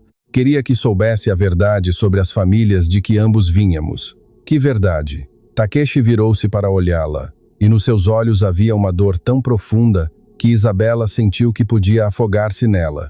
A fortuna das nossas famílias, Isabela, tanto a dos Yamamoto como a dos Nakamura, não foi construída com honra. Foi construída sobre mentiras, manipulação e a destruição de pessoas inocentes.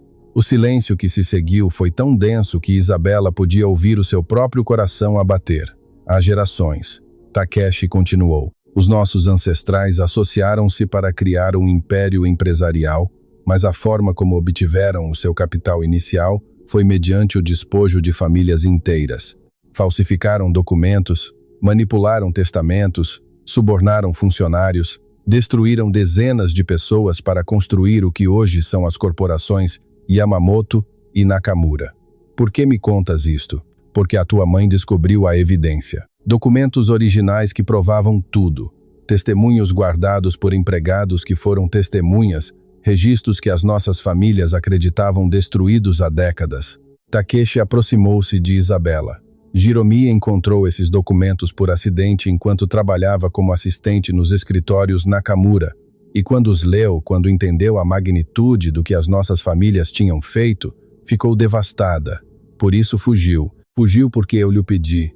As lágrimas corriam livremente pelo rosto de Takeshi. Agora, quando a minha família descobriu que ela tinha visto esses documentos, quiseram silenciá-la permanentemente. Eu roguei-lhe que escapasse, que levasse as provas, que desaparecesse onde ninguém a pudesse encontrar. Pediste-lhe que abandonasse tudo?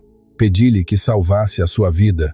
Takeshi tomou as mãos de Isabela entre as suas. A minha família era capaz de qualquer coisa para proteger os seus segredos. Eu estava vigiado constantemente.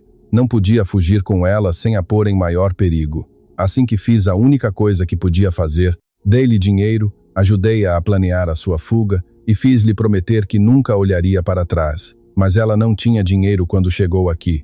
Viveu na pobreza. O dinheiro que lhe dei foi roubado antes que pudesse usá-lo. A minha família descobriu a transferência e a bloqueou. Hiromi chegou a este país sem nada, exceto os documentos que tinha escondido e a esperança de uma nova vida. Isabela sentia que cada revelação era um golpe direto ao seu coração. A sua mãe não só tinha sacrificado a sua família e o seu país por amor, tinha sacrificado tudo para proteger um segredo que podia destruir impérios.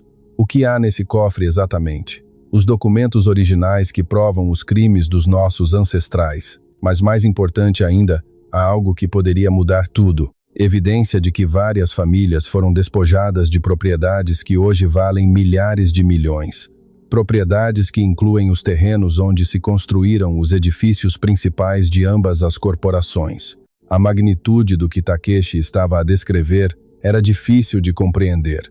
Não se tratava só de heranças familiares, tratava-se de justiça para gerações de pessoas que tinham sido roubadas. Se esses documentos saírem à luz, as corporações Yamamoto e Nakamura poderiam perder tudo. Os descendentes das famílias originais poderiam reclamar o que lhes pertence, e as pessoas responsáveis por ocultar estes crimes durante décadas poderiam enfrentar consequências legais. Pessoas como Emiko. Emiko sabe sobre os documentos. Não sabe exatamente o que contém, mas sabe que existem e que representam uma ameaça existencial. Por isso te tem estado a caçar, Isabela. Não só pela herança da tua mãe, mas porque tu és a única pessoa viva que poderia ter acesso a esse cofre. Por que eu? Porque Hiromi te deixou como beneficiária. Quando abriu essa conta há décadas, pôs o teu nome nos documentos, um nome que ainda não existia, mas que ela tinha escolhido para a filha que sabia que teria. Isabela, a minha luz na escuridão, costumava dizer. As lágrimas brotaram dos olhos de Isabela sem que pudesse detê-las. A sua mãe a tinha amado mesmo antes de que nascesse. A tinha protegido mesmo depois de morrer. Preciso ir ao Japão, disse finalmente. Preciso abrir esse cofre. Sei e te acompanharei. Mas antes que façamos isso, há algo mais que precisas ver? Takeshi tirou o seu telemóvel e marcou um número. Falou brevemente em japonês antes de desligar. O que fizeste? Chamei os meus advogados. Tenho estado a trabalhar toda a noite em algo que queria dar-te. Um presente que devia ter te dado há muito tempo. A porta da sala abriu-se e Yoshiko entrou, seguida por Kendi e o licenciado Mendes. Mas havia alguém mais com eles. Uma mulher jovem que carregava uma caixa de cartão grande. Isabela, Yoshiko aproximou-se com expressão emocionada. Enquanto vocês falavam, recebemos uma entrega. É do Japão. Chegou no mesmo voo que Takeshi. A mulher jovem colocou a caixa sobre a mesa de conferências. Takeshi aproximou-se e a abriu com cuidado. Dentro havia dezenas de envelopes, todos amarelados pelo tempo, todos com a mesma letra na frente. A letra de Takeshi. São as cartas que escrevi à tua mãe durante anos, explicou com voz trêmula. Cada uma foi interceptada pela minha família antes que pudesse chegar a ela. Encontrei-as há meses escondidas num cofre do meu pai depois que ele faleceu. Nunca foram enviadas, mas cada uma contém tudo o que sentia por Hiromi e tudo o que teria sentido por ti se tivesse sabido que existias. Isabela tomou um dos envelopes com mãos trêmulas. Estava selado, nunca aberto, preservado perfeitamente apesar dos anos. Lê-as quando estiveres pronta, Takeshi disse suavemente. Mas quero que saibas algo importante. Em cada uma dessas cartas perguntava à tua mãe se estava bem, se precisava de algo, se podia perdoar-me por não ter sido suficientemente forte para lutar por ela. E em cada uma lhe prometia que se algum dia tivesse a oportunidade de a encontrar, passaria o resto da minha vida compensando o tempo perdido. Mas nunca a encontraste. Não, mas encontrei-te a ti. Takeshi tomou o rosto de Isabela entre as suas mãos, limpando as suas lágrimas com os seus polegares. E se me permitires, gostaria de passar o resto da minha vida sendo o pai que devia ter sido desde o princípio. Isabela não pôde conter-se mais. Lançou-se aos braços de Takeshi, soluçando contra o seu peito como a criança que nunca teve a oportunidade de ser. E ele a abraçou com a força de décadas de amor não expresso, de arrependimento, de esperança finalmente encontrada. Os demais na sala observavam em silêncio, muitos com lágrimas nos seus próprios rostos. Yoshiko apoiava-se em Kenji, recordando a sua amiga Hiromi e tudo o que tinha sacrificado. O licenciado Mendes discretamente limpava os olhos com um lenço. Quando finalmente se separaram, Isabela tinha uma determinação feroz no seu olhar. Quero ir ao cemitério, disse. Quero levar o meu pai para conhecer a minha mãe. O cemitério municipal estava tranquilo àquela hora da tarde. O sol começava a descer, pintando o céu de tons dourados e rosados. Isabela caminhava pelo caminho de pedra que conhecia de cor, guiando Takeshi para o túmulo de Hiromi. Era uma lápide simples, sem adornos elaborados, só o nome da sua mãe e as datas que marcavam a sua passagem por este mundo. Isabela vinha aqui todas as semanas, às vezes só para sentar-se em silêncio, outras vezes para contar à sua mãe sobre a sua vida, mas hoje era diferente. Hoje não vinha sozinha. Takeshi parou em frente ao túmulo. O seu corpo inteiro tremia. Caiu de joelhos sobre a relva sem se importar em arruinar o seu fato caro e tocou a lápide com uma reverência quase sagrada. Hiromi, sussurrou, e o seu nome soava como uma oração. Finalmente te encontrei. As lágrimas caíam sobre a pedra fria enquanto Takeshi falava, as suas palavras misturando-se com soluços que pareciam vir desde o mais profundo da sua alma. Perdoa-me por não ter sido mais valente. Perdoa-me por te deixar ir. Perdoa-me por cada dia que passaste lutando sozinha quando devia ter estado ao teu lado. Mas quero que saibas que a encontrei, Hiromi. Encontrei a nossa filha e é tudo o que sempre soube que seria. Forte, valente, bonita por dentro e por fora. Lembre-se tanto de ti que às vezes me dói olhá-la. O vento soprou suavemente, movendo as folhas das árvores próximas. Isabela poderia ter jurado que era a sua mãe, escutando finalmente em paz. Vou cuidar dela, Takeshi prometeu. Vou dar-lhe tudo o que tu não pudeste dar-lhe e vou assegurar-me de que o mundo saiba quem foste realmente. Não uma desonra, não uma traidora, mas a mulher mais valente que conheci. A mulher que sacrificou tudo para proteger a verdade. Permaneceram aí durante longo tempo, pai e filha unidos em frente ao túmulo da mulher que os conectava. Não necessitavam de palavras. O silêncio dizia tudo o que as palavras não podiam expressar. Quando finalmente se levantaram, o sol tinha se ocultado quase por completo. As primeiras estrelas começavam a aparecer no céu escurecido. Obrigada, Isabela, disse suavemente, por vir aqui, por querer conhecer, lá, mesmo que seja assim. Devia ter vindo há anos, devia ter movido céu e terra para a encontrar. Takeshi olhou a lápide uma última vez. Mas não posso mudar o passado, só posso honrar a sua memória fazendo o que é correto agora. O telemóvel de Takeshi tocou, rompendo a intimidade do momento. Atendeu brevemente e a sua expressão mudou de melancolia para alarme. O que acontece? Isabela perguntou. Era Kendi. Emiko acaba de chegar à cidade e não veio sozinha. O hotel onde Takeshi se hospedava estava rodeado de veículos de segurança quando chegaram. Homens de fato escuro patrulhavam as entradas e o ambiente era tenso como a corda de um arco prestes a disparar-se. No vestíbulo, à espera deles estava Emiko Nakamura em pessoa. Era mais imponente do que as fotografias sugeriam. Alta, elegante, com um rosto que poderia ter sido belo se não fosse pela frieza absoluta nos seus olhos. Ao seu lado havia 2 homens que claramente eram advogados carregando malas que provavelmente continham ameaças legais. Tio Takeshi, Emiko falou primeiro. A sua voz doce como veneno disfarçado de mel. Que surpresa encontrar-te aqui e acompanhado pela filha ilegítima da tua antiga amante. Cuidado com as tuas palavras, Emiko, Takeshi advertiu, a sua voz convertida em aço. Ou o quê? Vais defender uma impostora que apareceu do nada reclamando ligações com a nossa família? Emiko virou-se para Isabela, avaliando-a com desprezo. Olha para ti, uma simples empregada de mesa que acredita que pode herdar fortunas que não lhe pertencem. Isabela sentiu a fúria a crescer no seu peito, mas recordou as palavras da sua mãe na carta. O valor real não se demonstra com gritos, mas com dignidade. Não vim para reclamar nada do que não me corresponda, respondeu com voz firme. Só vim para conhecer a verdade sobre a minha família. A tua família? Emiko soltou uma risada desdenhosa. A tua mãe foi uma vergonha que fugiu grávida de um homem que nem sequer se casou com ela. Não tens família aqui. Suficiente? Takeshi deu um passo em frente. Isabela é minha filha. Tenho provas de ADN que o confirmam e tenho a intenção de a reconhecer legalmente. A cor drenou do rosto de Emiko. Não te atreverias. Já o fiz. Os documentos foram apresentados esta manhã no Japão para quando amanhecer lá. Isabela Monteiro será oficialmente Isabela Yamamoto. Emiko tremia de fúria apenas contida. Isto não ficará assim. As famílias nunca o permitirão. As famílias não têm opção. Takeshi tirou um envelope do seu bolso. E se tentarem interferir, assegurar-me-ei de que os documentos que Hiromi guardou cheguem a cada jornal importante do mundo. O silêncio que se seguiu foi elétrico. Emiko olhava para o envelope como se fosse uma serpente prestes a mordê-la. Não tens esses documentos. Ninguém sabe onde estão.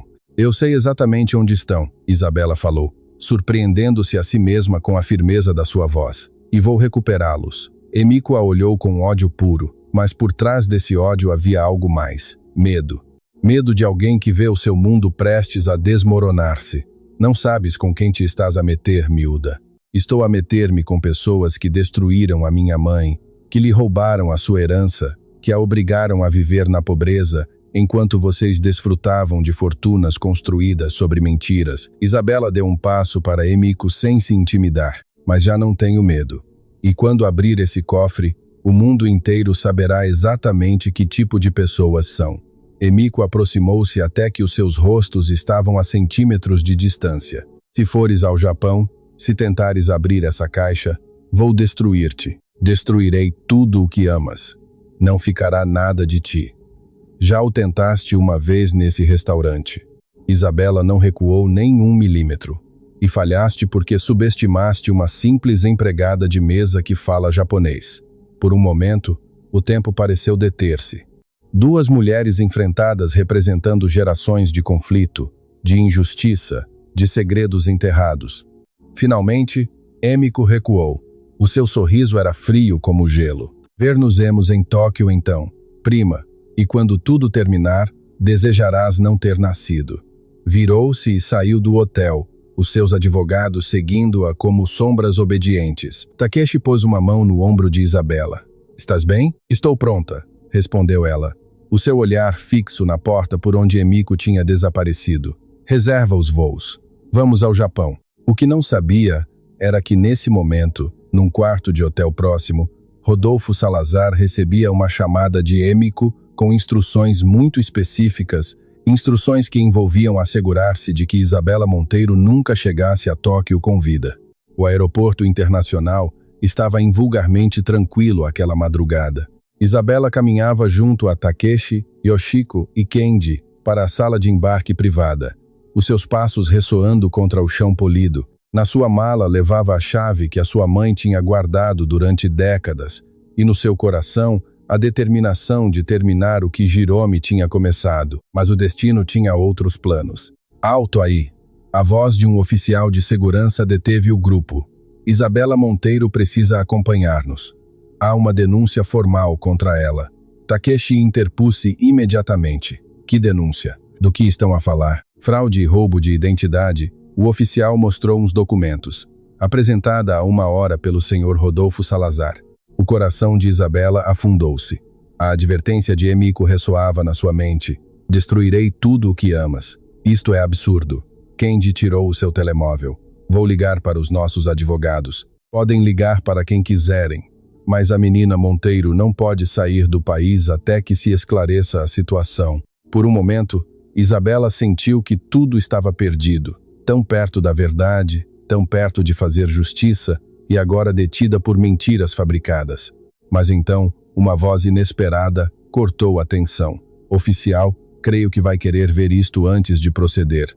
Era Heitor Paredes, o jornalista, acompanhado por 2 homens que portavam identificações da Procuradoria Federal. O que está a acontecer aqui? O oficial perguntou confuso. Um dos procuradores deu um passo em frente. Sou o procurador federal Marco Vilhena. Há aproximadamente 1 hora, o senhor Rodolfo Salazar foi detido por múltiplas acusações de corrupção, branqueamento de capitais e conspiração. A denúncia que você tem nas suas mãos foi apresentada como parte de um esquema para obstruir a justiça. O oficial revisou os documentos que o procurador lhe entregava, a sua expressão mudando de autoridade para vergonha. Eu não tinha ideia. As ordens vieram de cima. As ordens vieram de funcionários que também estão a ser investigados. O procurador virou-se para Isabela. Menina Monteiro, está livre para ir. E se me permite dizer, Lô, o país inteiro está pendente do que vai fazer.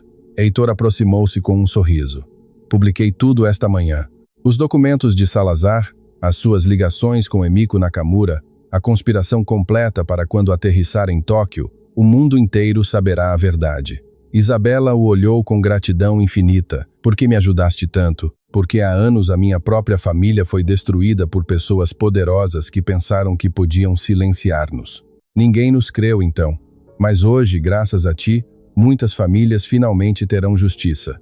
O voo para Tóquio foi longo, mas Isabela mal o notou. Passou as horas lendo as cartas que Takeshi tinha escrito à sua mãe durante décadas. Cada palavra era uma janela para um amor que o tempo e a distância não tinham podido destruir. Numa das cartas, datada anos depois da fuga de Jérôme, Takeshi escrevia: Minha amada Jérôme, hoje sonhei contigo outra vez. Sonhei que tínhamos uma filha com os teus olhos e a minha teimosia. Sonhei que éramos felizes, que nada nos tinha separado. Quando acordei e recordei a realidade, chorei como não tinha chorado desde que partiste. Mas em algum lugar do meu coração, sei que esse sonho era uma promessa, que algum dia, de alguma maneira, te encontrarei. As lágrimas de Isabela mancharam o papel antigo. O seu pai tinha sonhado com ela antes de saber que existia. A sua mãe tinha lutado para protegê-la antes de que nascesse. O amor que a tinha criado era mais forte que qualquer império, qualquer fortuna, qualquer conspiração. Tóquio os recebeu com chuva, como se o céu mesmo estivesse a chorar por toda a dor que estava prestes a ser curada. O Banco Imperial de Tóquio era um edifício imponente, guardião de segredos que tinham permanecido ocultos durante gerações. Mas fora do banco esperava uma multidão. Jornalistas de todo o mundo, câmaras de televisão, pessoas segurando cartazes com o rosto de Jérôme e mensagens de apoio. A história de Isabela tinha se tornado viral em questão de horas, e entre a multidão, contida por 2 guardas de segurança que impediam a sua fuga, estava Emíco Nakamura.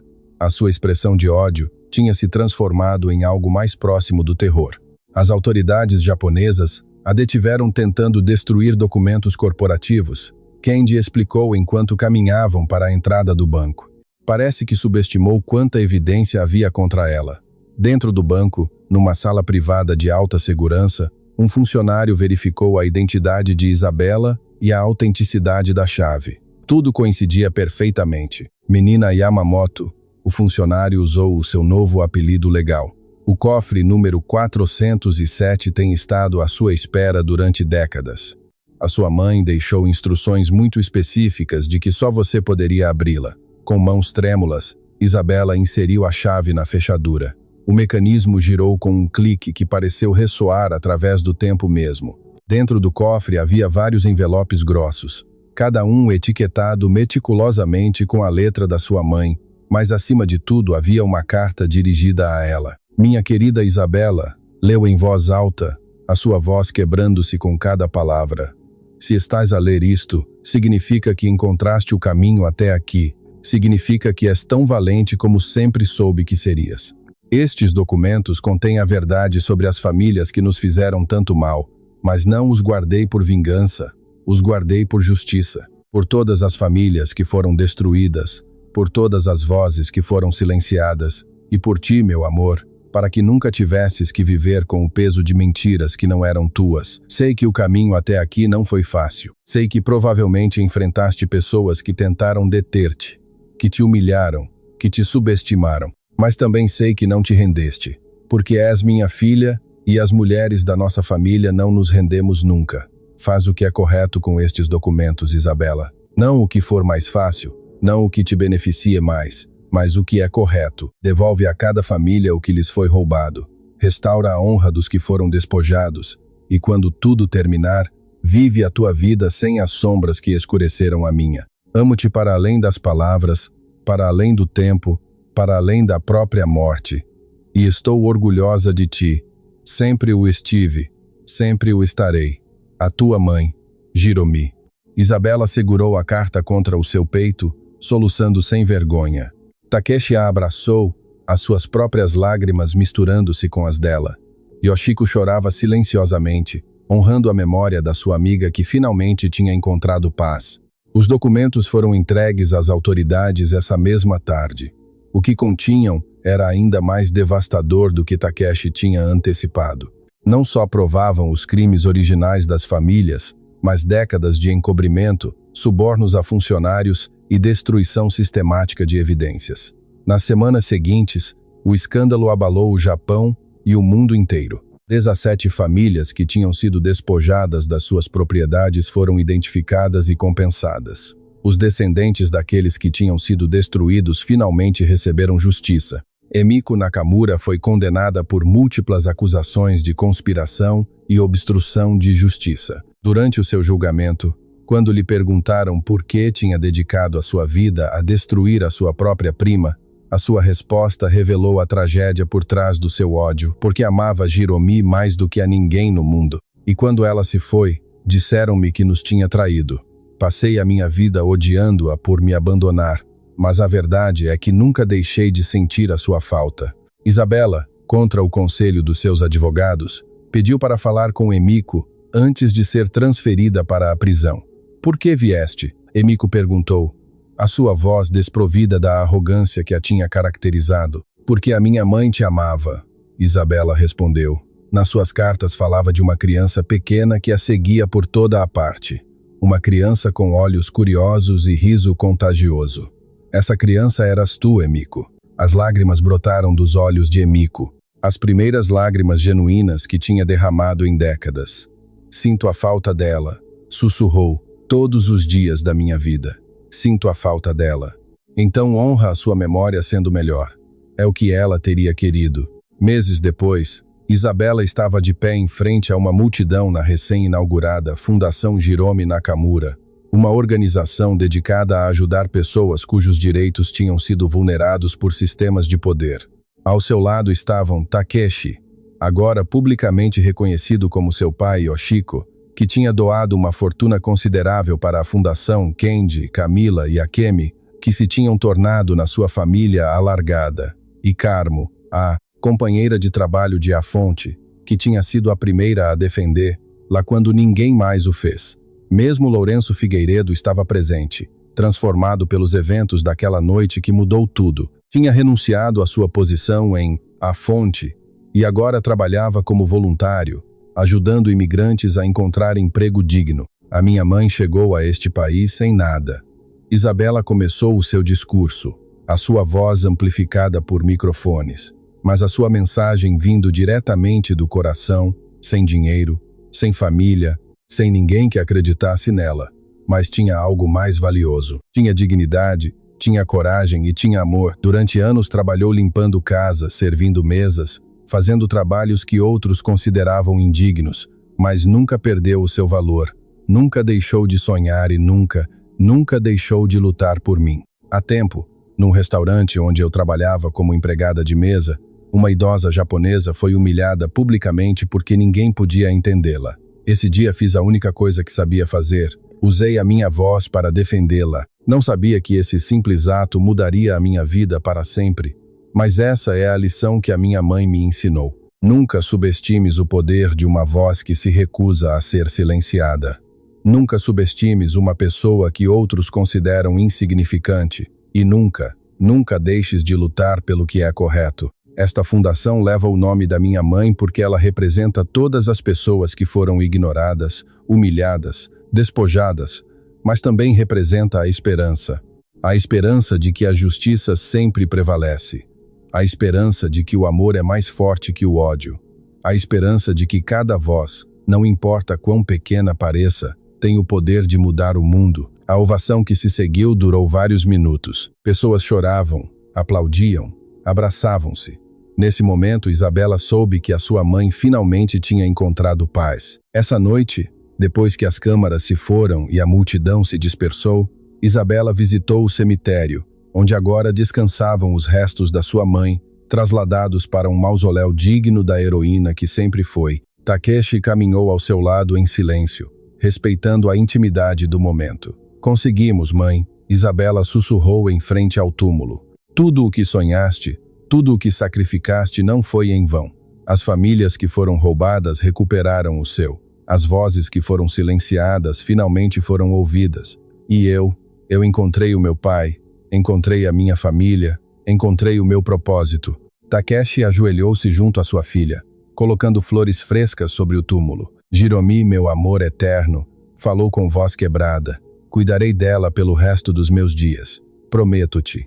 Uma brisa suave meceu as árvores do cemitério, e Isabela poderia ter jurado que escutou o riso da sua mãe flutuando no vento. Um riso de paz, um riso de amor, um riso de missão cumprida.